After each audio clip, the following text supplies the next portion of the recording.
संविधान सभा की बनाई हुई अलग अलग समितियां अपने काम में लगी हुई थीं और सरकार को भी इस मुश्किल वक्त में बहुत कुछ संभालना था।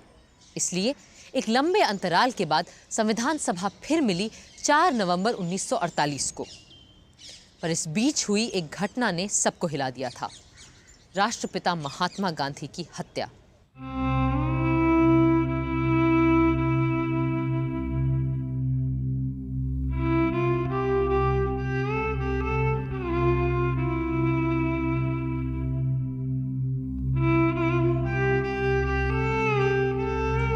जाहिर है संविधान सभा में सबसे पहले बापू को श्रद्धांजलि दी गई और मौन रखा गया।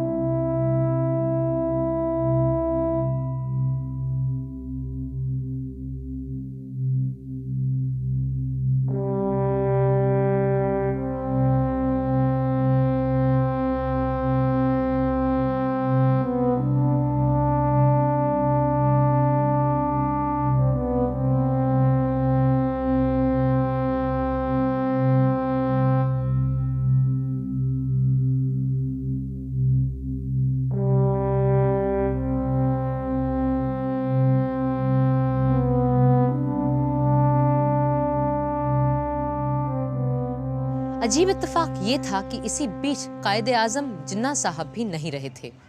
सो गांधी जी के तुरंत बाद उन्हें भी श्रद्धांजलि दी गई और मौन रखा गया।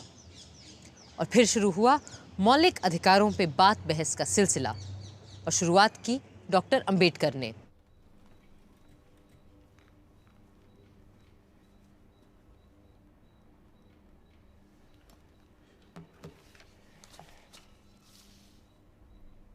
The most criticized part of the draft constitution is that which relates to the fundamental rights.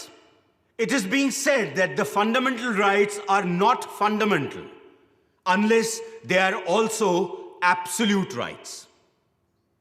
In the first place, this criticism seeks to distinguish fundamental rights from non-fundamental rights, which is not sound. The real distinction between the two is that non-fundamental rights are created by agreement between parties, while fundamental rights are a gift of the law. Only because fundamental rights are the gift of the state, it does not follow that the state cannot qualify those laws. पर बहुत से लोगों का मानना था कि नागरिकों को बुनियादी हक देने में बड़ी कंजूसी की गई है। Dr. Ambedkar is a learned professor. And I think the draft constitution is mainly his handicraft. I want to ask him why the fundamental rights, if indeed they are fundamental. Why are they being qualified by putting so many provisos? Either state the fundamental rights clearly, frankly, or omit the whole chapter from the constitution and let the future governments frame the fundamental rights according to the needs of the time.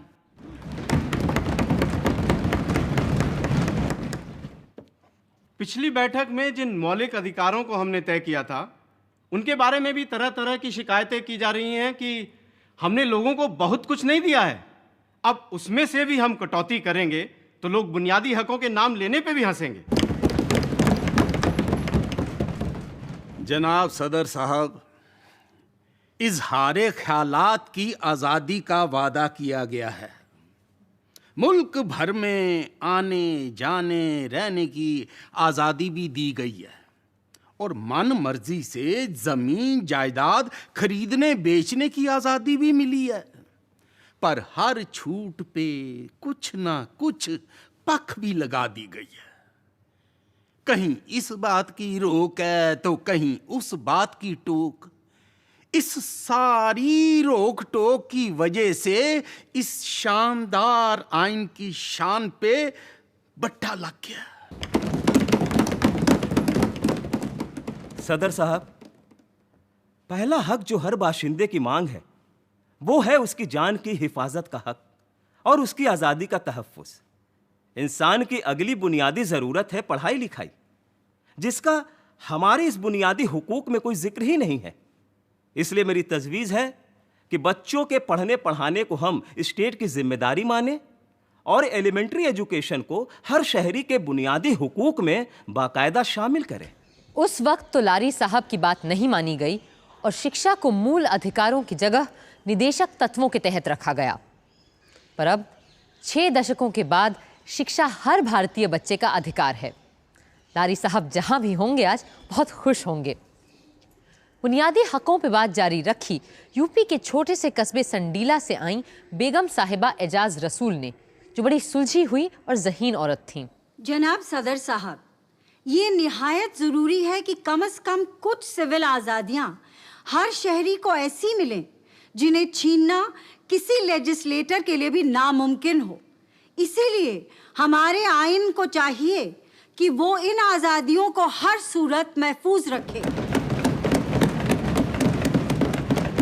मेरे तई ये निहायत ज़रूरी है कि कोई ऐसी committee या एजेंसी बनाई जाए जो इस बात पर नज़र रखे कि जो फंडामेंटल राइट्स हमने दिए हैं और जो डायरेक्टिव प्रिंसिपल्स हमने तय किए हैं, उन मंसूबों को सारे सूबों में लागू किया जा रहा है या नहीं। बहुतों ने मूल अधिकारों की तारीफ की तो बहुतों ने उन पर सवाल भी उठाए। शायद यही तो लोकतंत्र का मर्म है।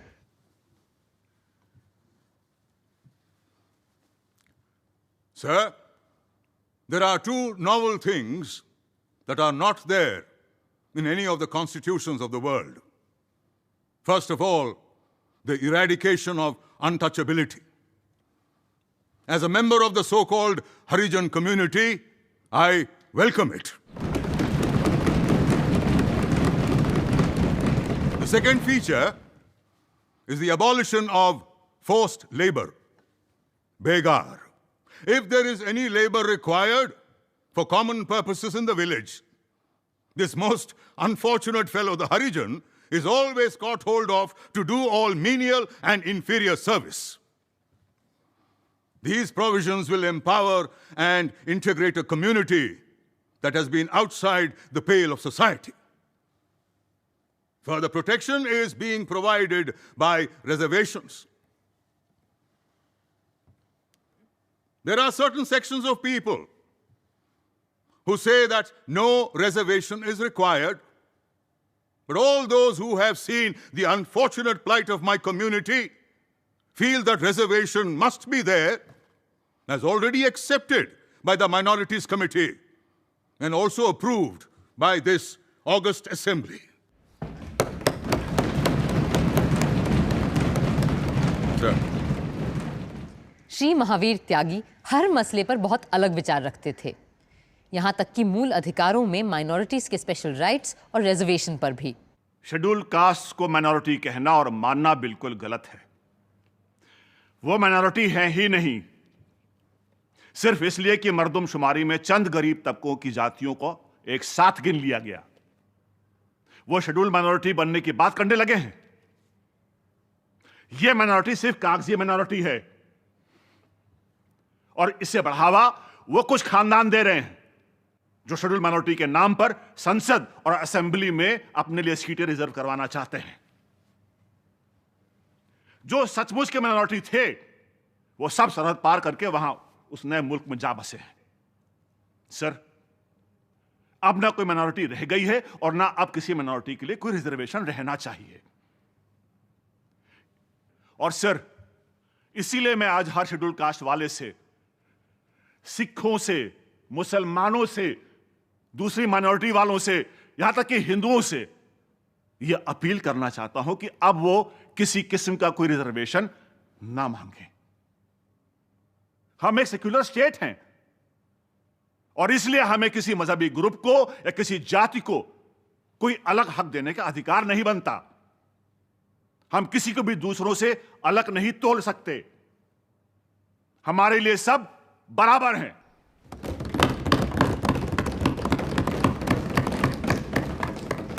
सदस्यों की शंकाओं को सुलझाने और सवालों का जवाब देने खड़े हुए ड्राफ्टिंग कमेटी के सम्मानित सदस्य श्री अल्लाड़ी कृष्णस्वामी अय्यर, जो बीमारी के कारण अक्सर बैठकर बात किया करते थे।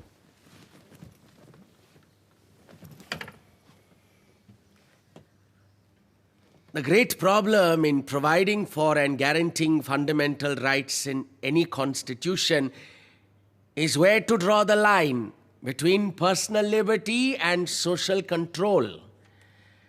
True liberty can flourish only in a well-ordered state, and when the foundations of the state are not imperiled. The problem of minorities has been solved by common agreement in a manner satisfactory to the various parties concerned, and the draft constitution merely seeks to give effect to the agreement reached. ज्यादातर लोगों ने इजहार ख्याल की आज़ादी के सिलसिले में सिर्फ राजनीतिक विचारों को सामने रखने के बारे में ध्यान दिया, एक्सप्रेशन या अभिव्यक्ति के दूसरे आयामों पर नहीं। उपाध्यक्ष महोदय, क्लॉज 13 को अगर रास्ते पे चलने वाला आदमी भी पढ़े तो समझेगा कि देश के अंदर स्वराज आ गया है और हर इंसान को इसमें फ्रीडम मिल गई है। मगर आगे चलकर सब क्लॉज 2, 3, 4, 5 और 6 को वो पढ़े तो वो समझ लेगा कि देश के अंदर अभी स्वराज नहीं आया है। इस हाउस के बहुत सारे सदस्य जानते हैं कि सन 1941 में फ्रीडम ऑफ स्पीच और एक्सप्रेशन के लिए महात्मा गांधी जी के नेतृत्व में हम लोगों ने व्यक्तिगत सत्याग्रह किया था और इस देश के हजारों नहीं लाखों लोगों को जेल के अंदर सड़ना पड़ा था। उस समय हम ये सोच रहे थे कि जब हमारा राज आएगा तो इस देश के हर नागरिक को फ्रीडम ऑफ स्पीच और एक्सप्रेशन मिलेगी। मैं आपको बताना चाहता हूं कि प्रांतीय सरकारों ने अभी बहुत से कानून बनाए हैं कि लोग आपस में बातचीत नहीं कर सकते और 5 या 7 आदमी इकट्ठा नहीं हो सकते, और जैसा ये क्लॉज इस समय है उसी तरह से अगर पास हो गया तो सब समाप्त हो जाएगा। वहीं सेठ दामोदर स्वरूप ने प्रेस की आजादी की बात भी उठाई। सर, यह आर्टिकल जिस तरह यहां आया है उसे बड़ी गड़बड़ तरह से लिखा गया है। एक बात जिसका यहां कोई जिक्र ही नहीं है वो है प्रेस की आजादी। मेरे ख्याल से महोदय यह तर्क दिया जाएगा कि प्रेस की आजादी भी क्लॉज ए में ही निहित है, जिसमें बोलने और अभिव्यक्ति की आजादी की बात कही गई है। पर महोदय, मेरा कहना है कि आज का युग अखबार का युग है। प्रेस प्रतिदिन शक्तिशाली होता जा रहा है, इसलिए यह आवश्यक है कि हम प्रेस की आजादी की बात अपने संविधान में साफ साफ और अलग से लिखें। सिर्फ प्रेस ही नहीं, आज टीवी और इंटरनेट में भी इजहार ख्याल की आज़ादी पर सवाल उठते रहते हैं। संविधान बनाते समय ही कॉन्स्टिट्यूशन को बनाने की लंबी प्रक्रिया के बारे में शंकर्स वीकली में छपे एक कार्टून को लेकर अभी हाल ही में कुछ लोगों ने अभिव्यक्ति की आज़ादी पर प्रश्न चिन्ह लगा दिए। हालांकि तभी प्रोफेसर के.टी. शाह जैसे विद्वान ने किसी भी माध्यम में अभिव्यक्ति की आज़ादी को सुरक्षित रखने की तरफ सबका ध्यान आकर्षित किया था।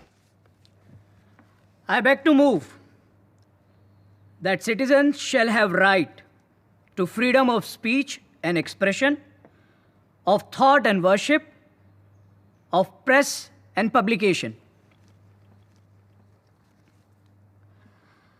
Sir, मुझे नहीं पता कि बोलने की स्वतंत्रता को अभिव्यक्ति की स्वतंत्रता से अलग क्यों रखा गया है। मेरे विचार में तो बोलने और अभिव्यक्ति की आज़ादी एक दूसरे के बराबर की चीजें हैं। हाँ, पर शायद ऐसा इसलिए किया गया हो कि अभिव्यक्ति के दायरे में तस्वीरें और अन्य कला माध्यमों की चीजें भी आ जाती हैं जो शब्दों से अलग और बढ़कर हैं। पूरी बहस का जवाब देने खड़े हुए doctor Ambedkar. It has been said that the fundamental rights do not speak of the freedom of the press. In my judgment, the press has no special rights which cannot be exercised by the citizen in his individual capacity. The editor of a press or manager are all citizens, and therefore, when they choose to write in newspapers, they are merely exercising their right of expression. And in my judgment, therefore, no special mention is necessary for freedom of the press at all.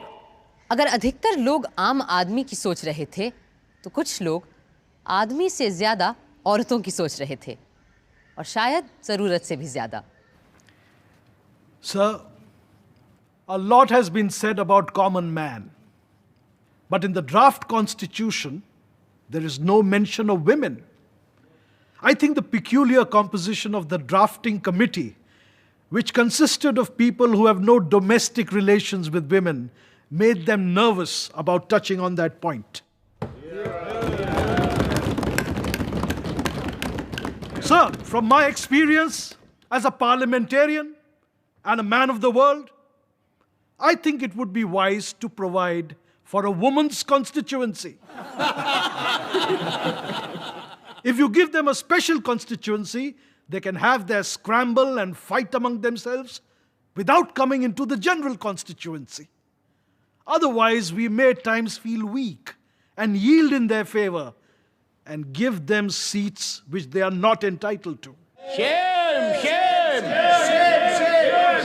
Chaudhary साहब को लगा था कि औरतें उनका मजाक चुपचाप सह लेंगी, पर शायद उन्होंने नए भारत की नई महिला को ठीक से समझा नहीं था।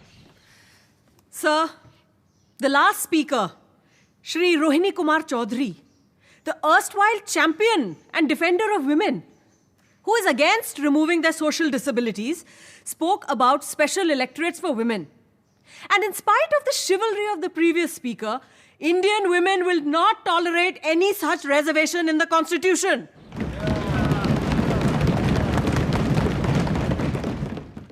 जनाब, एक औरत होने के नाते मुझे सबसे बड़ी मसर्रत ये है कि हमारे आइन में सेक्स की बुनियाद पे मर्द औरत के बीच कोई भेद नहीं किया गया है और मुझे यकीन है कि आने वाले वक्त में हमारे देश की औरतें नए संविधान से बराबरी के बर्ताव का पूरा भरोसा रख सकती हैं। आज 6 दशकों बाद औरतें आरक्षण की मांग कर रही हैं, क्योंकि हमारे सदनों में महिला सांसदों की तादाद औरतों की आबादी के अनुपात में ना के बराबर है। आगे चलकर संविधान सभा में बात जब शस्त्र रखने के हक को लेकर हुई तो केवल सिखों को किरपान रखने का अधिकार मिला। फौरन दूसरे लोगों ने अपने अपने रिवाजों की दुहाई देते हुए शस्त्र रखने के हक को मूल अधिकारों के तौर पर मांगा। आदिवासियों के नेता और नुमाइंदे श्री जयपाल सिंह के तेवर तो सबसे अलग थे। Sir, this matter of the Arms Act has been mischievously applied against the Adivasis. Let me give you the instance of the Oraons. They are the 4th largest group of Adivasis in India.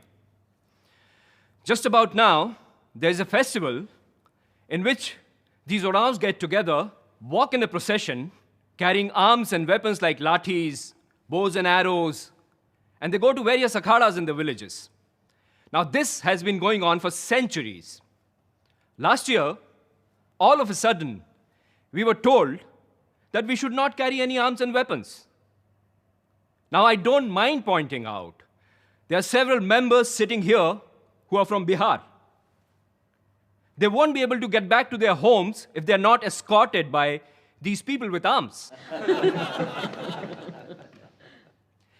Every 7 years, it is the custom in Chota Nagpur, during festivals like Era Sindra and Jani Shikhar, Adivasi women get together, dress as men, and hunt in the jungles. Now, this is the only occasion that allows these women to show their masculine prowess naturally. So they love to dress as their men do. They love to carry arms and weapons like their men do, arms like lathis, bows and arrows, bhalas, and so forth. But according to this particular article in the Constitution, my fear is that upon seeing these women walking into the jungles with arms in their hands, the government might interpret that they were getting together for some kind of dangerous purpose. बहुत से सदस्य जो खुद अंग्रेजों की जेलों में रहे थे, लफ्ज देशद्रोह अर्थात सेडिशन को लेकर चिंतित थे। वो चाहते थे कि इंसान की आज़ादी किसी भी कीमत पर आसानी से नहीं छीनी जानी चाहिए। Sir, when the British were ruling, they often kept people in custody without bringing them to trial. We cried until we were hoarse that this went against a person's fundamental rights. Sir, this is a sacred right, and it must be protected. It is said, emergencies may arise, where this right may be denied. Even when emergencies arise, the High Court must have the power to ensure that the man is kept in detention only after proper trial. I would therefore request this assembly to see that provision is made in the fundamental rights that the liberty of every subject is protected.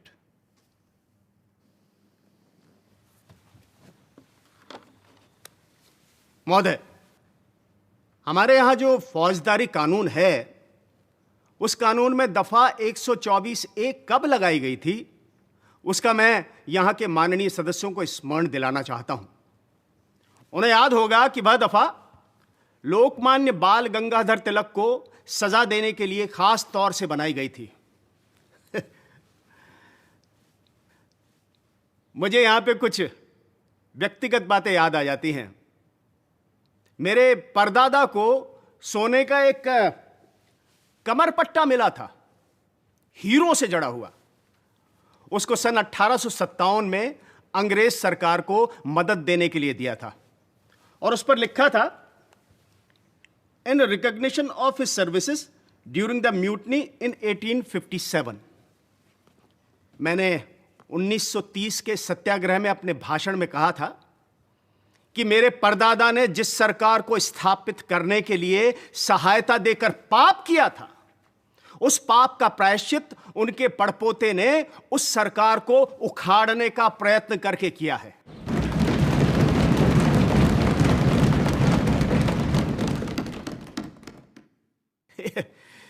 इस पर मेरे ऊपर 124A में मुकदमा चलाया गया और 2 वर्ष के लिए मुझे कड़ी सजा दी गई। कहने का मतलब यह है कि इस सभा के अनेक ऐसे सदस्य हैं जिनको इस 124A धारा के अनुसार सेडिशन में न जाने कितनी बड़ी बड़ी सजाएं दी गई थी। बड़ी खुशी की बात है कि हमको जब freedom of speech and expression इस उपधारा में दी जा रही है और अब इसमें से सेडिशन शब्द को भी उखाड़ फेंक दिया जाएगा। अफसोस है कि राजद्रोह या सेडिशन की धारा बरकरार रही और आज तक लागू है और इस्तेमाल भी की जाती है। उधर एडवाइजरी कमेटी में 2 दिन, सब कमेटी में 11 और संविधान सभा में पूरे 25 दिन के बहस मुबाहिसे गिले शिकवे के बीच हमारे मूल अधिकार तय हो ही गए और हर नागरिक को मिला समता, स्वातंत्र्य, संस्कृति, शिक्षा, जायदाद, शोषण से मुक्ति और संवैधानिक उपचार का अधिकार। बुनियादी हकों के अलावा एक अनोखी चीज शामिल हुई हमारे संविधान में, राजनीति के निदेशक तत्व, the directive principles of state policy. And then we should have food, health, education for all, if possible. Idea तो बहुत अच्छा है राव साहब, लेकिन how can we guarantee all this in the constitution, और वो भी इतनी बड़ी आबादी के लिए?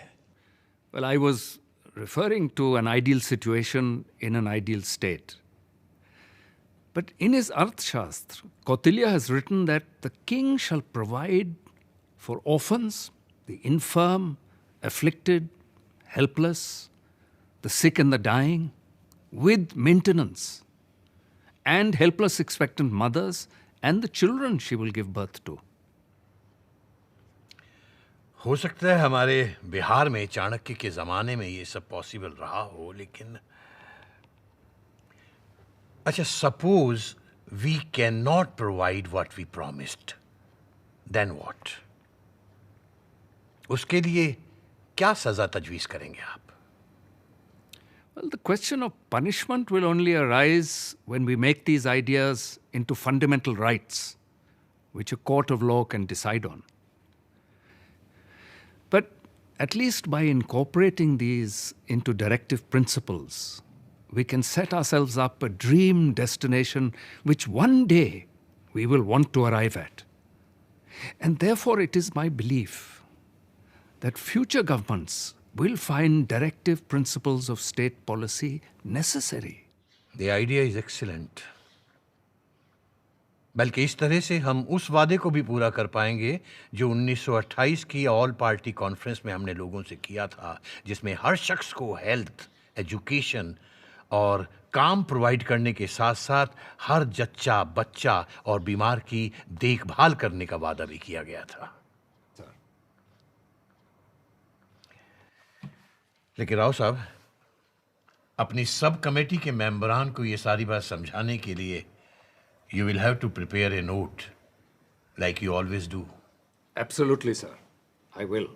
और यूं तय होने शुरू हुए राज्य नीति के निदेशक तत्व, the directive principles of state policy, यानी वो अधिकार जो भले न्यायालय के द्वारा लागू नहीं करवाए जा सकते, पर जो देश के शासन में मूलभूत हैं और जिनको लागू करवाना राज्य का कर्तव्य होना चाहिए। The principles set forth here are intended for the general guidance of the legislatures and the government of India. The application of these shall be the care of the state and shall not be cognizable by any court of law. The Union and all its units thereof shall direct its policies towards securing that all citizens, men and women, shall have adequate means of livelihood, equal pay for equal work, that all workers, children, and women shall not be abused and exploited because of economic necessity, that the ownership and control of material resources of the community are so distributed as best to subserve the common good. और हर मजदूर को, वो चाहे कारखाने में काम करता हो या खेत खलिहान में, इतना रोजगार तो मिलना ही चाहिए कि वो अपना जीवन यापन कर सके और ढंग की जिंदगी जी सके, जहां उसे समाज और संस्कृति से जुड़ने की फुर्सत भी मिले। और ये कि विवाह सिर्फ औरत और मर्द दोनों की हामी से ही हो और वैवाहिक जीवन में दोनों की बराबरी की मर्जी चले और दोनों के समान अधिकार हों।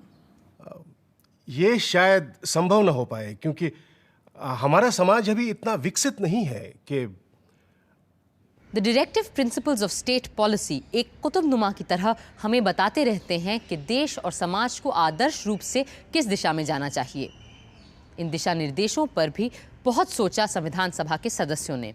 The state shall make no discrimination against any citizen on grounds of religion, race, caste, and language. And what about sex? What sex? Gender. I want the word sex also to be included here. असमानता हटाने की बात करते वक्त आप लोग औरत और मर्द के बीच की असमानता हटाने की बात करना क्यों भूल जाते हैं?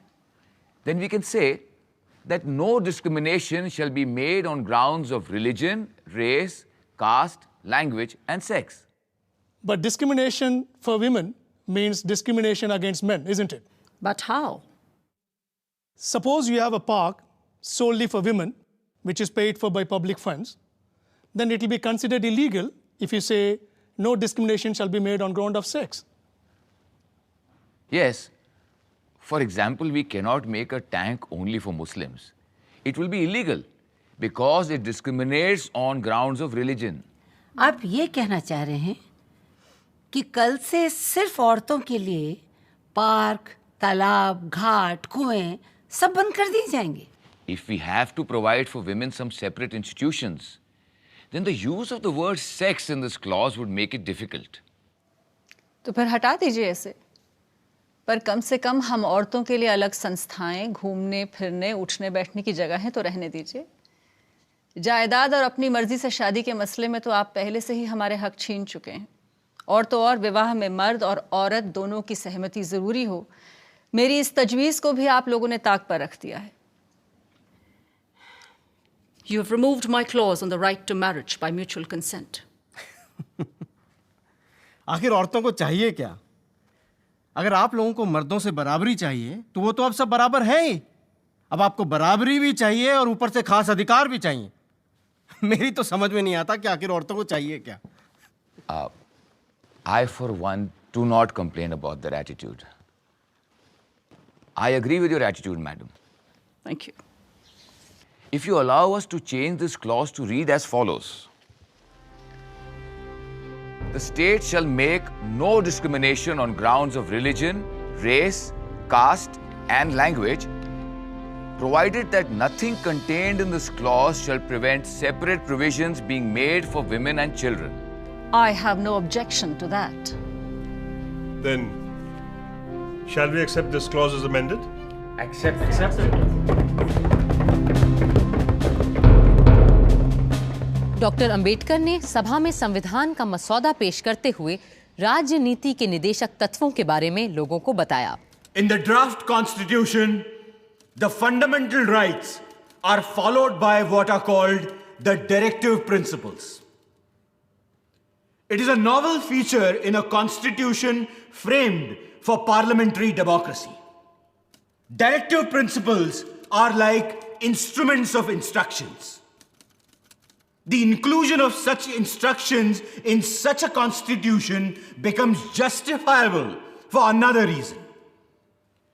The draft constitution is not a contrivance to install any particular party in power, as has been done in some countries. Who should be in power is left to be determined by the people. But the group that captures power will have to respect the directive principles. They cannot ignore them. Their breach may not be answerable in a court of law, but will certainly be answerable to the electorate at election time. Sir, as the Honorable Law Minister himself candidly admitted, the directive principles of state policy cannot be enforced in a court of law. They are pious and superfluous. If no legal remedy is provided, sir, it would be absolutely wrong to insert the so-called rights in the statute. I submit, if these principles of purely directive character be at all introduced in a statute, then I think there are other principles also which should equally be introduced. Say, for instance, don't ill-treat your neighbor. Don't tell a lie. There are 10 commandments in the Bible. Then there are other commandments in various other religions. And from practical life, they should also be introduced on the same principles.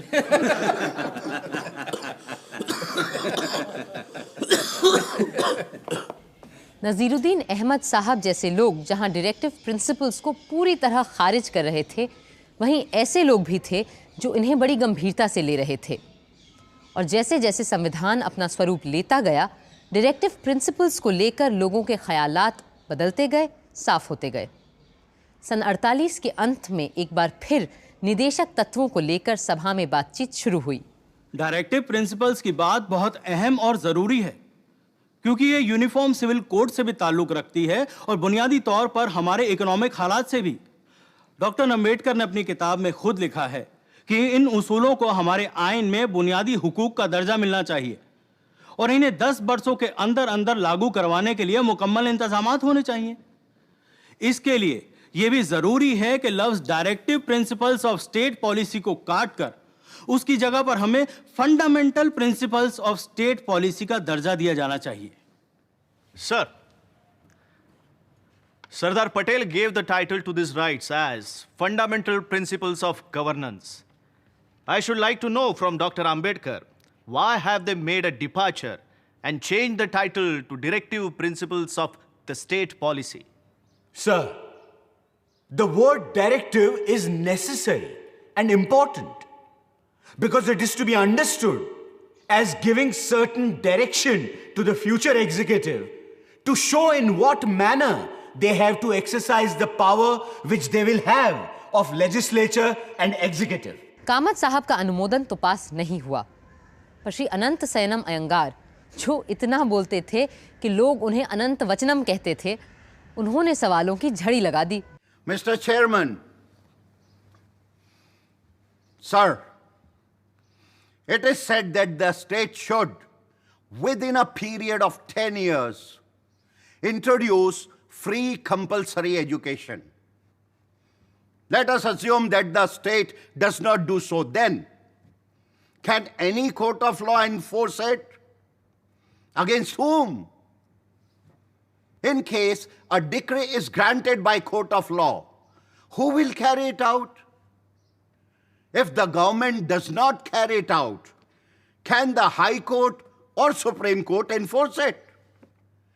Is it open to the Supreme Court to change such a government? With its authority, can it imprison all the ministers and bring in a new set of ministers? In the nature of thing, these are only directive and cannot be justiciable rights at all. कई सदस्य चाहते थे कि directive principles को हमें अधिक धार देनी चाहिए। सर, इस अनुच्छेद की शुरुआत में ही साफ लिखा है कि इन आदर्शों को लागू करवाने को लेकर आप अदालत के सामने नहीं जा सकते। बिना किसी को ठेस पहुंचाए मैं कहूंगा कि इस तरह की बात से न अदालत को संविधान की फिक्र होगी, न एग्जीक्यूटिव को इसकी चिंता। और जब इन्हें सहूलियत हुई तो वो इन बातों को लागू करेंगे, वरना भूल जाएंगे। It looks to me like a cheque on a bank, payable when able. That is only if the resources at the bank permit.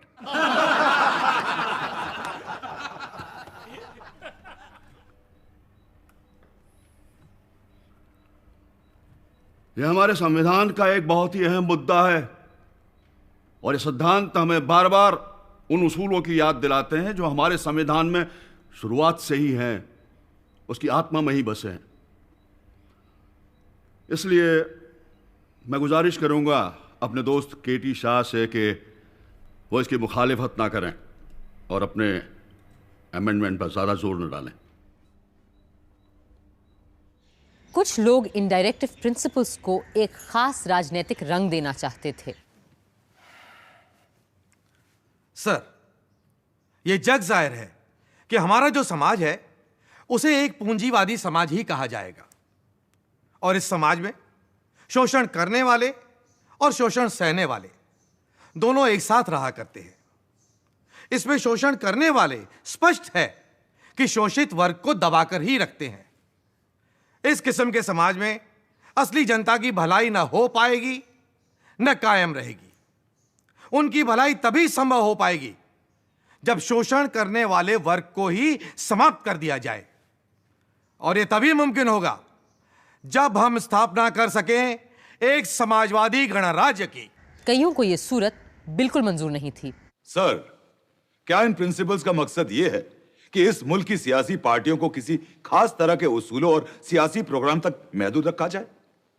इसे जमहूरियत नहीं कह सकते, खास तौर से वो जमहूरियत जिसका हमारे यहां तस्वुर किया गया है, यानी पार्लियामेंट्री डेमोक्रेसी, जिसमें आवाम की तरफ जवाबदेही होती है। यह कॉन्स्टिट्यूशन महज एक फरमा है जिसे जो भी पार्टी सरकार की जिम्मेदारी संभाले इस्तेमाल कर सकती है ताकि वो अपने प्रोग्राम, ख्यालात और उसूलों के मुताबिक उसे ढाल सके। शराब और नशेबंदी को लेकर बड़ी स्पिरिटेड नोकझोंक हुई सदन में, क्योंकि वहां दोनों किस्म के लोग मौजूद थे, पीने वाले और शराब से नफरत करने वाले। ऐसे में लोगों का थोड़ा बहुत बहक जाना तो लाजमी था। मुझे हैरत है कि जिस तरह से हमने अपना आइन लिखा है, इसमें नशाबंदी, दारूबंदी और शराब बेचने बनाने के बारे में कुछ कहा ही नहीं गया है। एक नया आर्टिकल हमें डालना चाहिए जिसमें यह साफ लिखा होना चाहिए कि स्टेट ये देखेगा कि शराब और दूसरी नशे की चीजों को बनाने, बेचने, लाने, ले जाने और पीने पर पूरी तरह से रोक लग सके। जनाब, मुझे उर्दू का एक शेर याद आता है, अगर इजाजत हो तो आप सबके सामने पेश करना चाहूंगा। इरशाद फरमाएं। इलाही हमसे मैखारों को वो दुनिया अता होती जहां हुक्मन पिया करते, ना पीते तो सजा होती। मेरा कहना है कि हमारे संविधान में अगर शराबबंदी नहीं है तो इसमें गांधी जी भी नहीं है, क्योंकि जहां मैं और मदिरा होगी वहां गांधी जी नहीं हो सकते, और जहां गांधी जी होंगे वहां दारू नहीं हो सकती। और मुझे इस अमेंडमेंट से नहीं बल्कि उस जगह से एतराज है जहां संविधान में मेरे काबिल दोस्त इसे लाना चाहते हैं। पहली बार श्री महावीर त्यागी की बात से एक मत हुए doctor Ambedkar. If it is this matter of prohibition, then it has been agreed between myself and Mr. Tyagi that he will move an amendment, and I propose to accept his amendment. So the matter may be postponed until then. I submit that by the back door, there seems to be a collective attempt here to interfere with the religious rights of the most ancient people of this country, the Adivasis. I remember during our discussions in the advisory committee, Maulana Azad was pleased to put a direct question to me. And his question was, "Kya ye mazhabi cheez hai? Is this a religious matter?" Now, sir, as far as the Adivasis are concerned, there's absolutely no religious ceremony, no religious festival that can be performed or celebrated without the use of rice beer. So pardon my saying so, but this amendment seems to be a vicious one. It seeks to interfere with my religious rights. So whether you put it in the Constitution or not, I am not prepared to give up my religious privileges.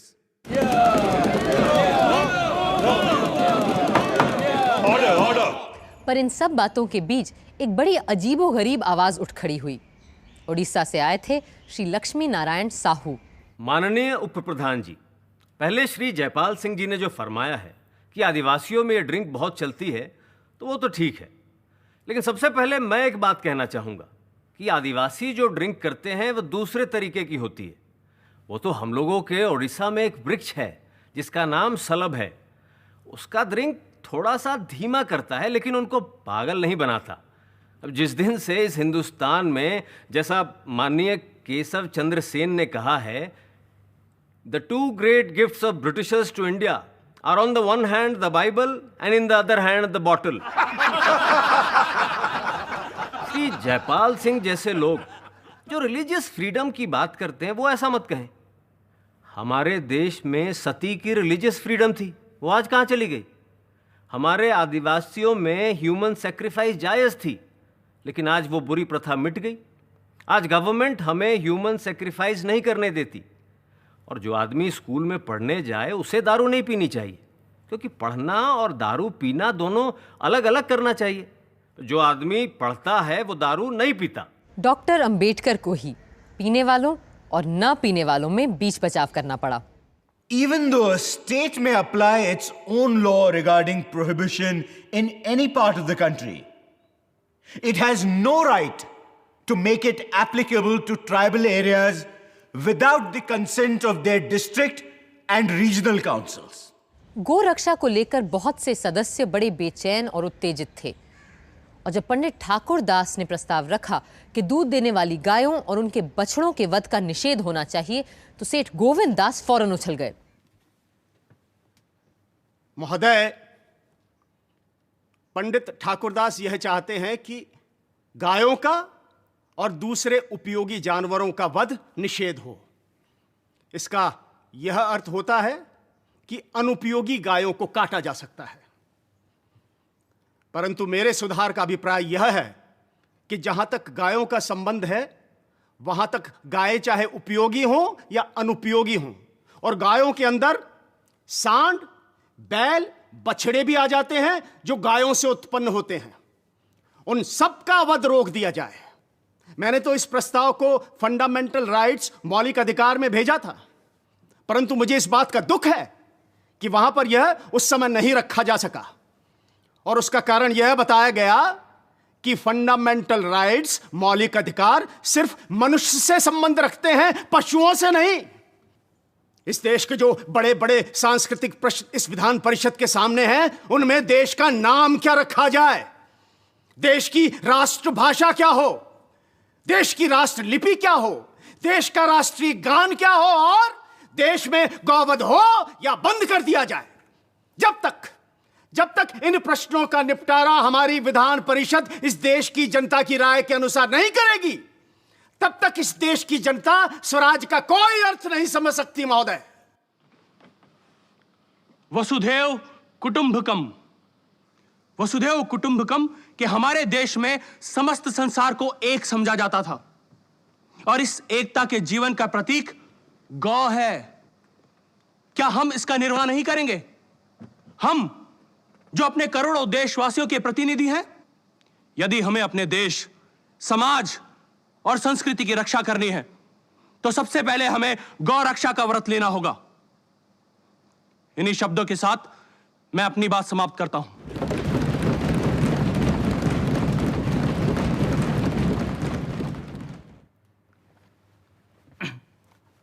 महोदय, कुछ लोग मेरे पास आए और बोले आप गायों को बचाना चाहते हैं और चाहते हैं कि गौ रक्षा को संविधान के मौलिक अधिकारों में शामिल किया जाए। तो ये मौलिक अधिकार इंसानों का अधिकार होगा या गायों का संवैधानिक अधिकार माना जाएगा? मैंने उन्हें जवाब दिया और कहा, मान लो कि बात अगर गाय की नहीं तुम्हारी मां को बचाने की होती तो तुम उसे किसका मौलिक अधिकार कहते? वो तेरी मां का अधिकार होता या तेरा? बोलो। मेरे लिए मेरी मां की रक्षा, मेरी पत्नी की रक्षा, मेरे बच्चों और परिवार की रक्षा उसी तरह मेरा मौलिक अधिकार है जैसे कि गाय की रक्षा। किंतु प्रोफेसर के.टी. शाह जैसे धीर गंभीर लोग किसी एक छोटे से नुक्ते को लेकर नहीं बल्कि देश की बड़ी तस्वीर को लेकर चिंतित थे। सर, इंडिया को एक सोशलिस्ट संघ कहना कतई सही नहीं होगा। मुझे तो लगता है कि हम और चाहे कुछ भी हों, सोशलिस्ट यानी समाजवादी तो है ही नहीं। सर, ऐसे लोग भी हैं जो सोशलिज्म के सामाजिक न्याय से वाकिफ हैं और जानते हैं कि आने वाला कल समाजवाद का युग होगा और केवल समाजवाद ही इंसान और इंसान के बीच बराबरी का रिश्ता कायम कर सकता है। सर, केवल समाजवादी एक ऐसी व्यवस्था है जिसमें मनुष्य को उसके नैसर्गिक अधिकार मिलेंगे और हर आदमी दूसरे के बराबर होगा और हमारे जीवन से वो सारी झूठी बाधाएं, रिवाज, रस्में, कानून सब खत्म हो जाएंगे जिनमें चंद लोगों के फायदे के लिए इंसान ने खुद अपने आप को जकड़ रखा है। डॉक्टर अंबेडकर को फिर एक बार ड्राफ्टिंग कमेटी की बात और इरादे सबको समझाने पड़े। Article 31 deals with directive principles of state policy. It says, the state shall in particular direct its policy towards securing, 1, that the citizens, men and women, equally have the right to an adequate means of livelihood. 2, the ownership and control of the material resources of the community are so distributed as best to subserve the common good. 3, the operation of the economic system does not result in the concentration of wealth and the means of production to the common detriment. 4, that there is equal pay for equal work for both men and women. There are some other items more or less in the same strain. What I would like to ask is this. If these directive principles to which I have drawn attention are not socialistic in their direction and content, I fail to understand, can socialism be any more than this? अधिकतर संशोधन खारिज कर दिए गए और doctor Ambedkar का रखा प्रस्ताव पास हो गया, पर सारे मूल अधिकारों और दिशा निर्देशों के अलावा हर नागरिक अपने कर्तव्य को भी तो जाने और पहचाने, इस मुद्दे को उठाया प्रोफेसर के.टी. शाह ने। साहब, एक चीज ऐसी है जिसे इस वक्त भी संविधान लगभग बन चुकने के इस मोड़ पर भी मैं सभा के सामने लाना चाहता हूं। हमने संविधान में बार बार अपने हकों की बात की है, केवल अधिकारों की, जबकि अपने कर्तव्यों के बारे में हमने पूरे संविधान में एक शब्द भी नहीं कहा है।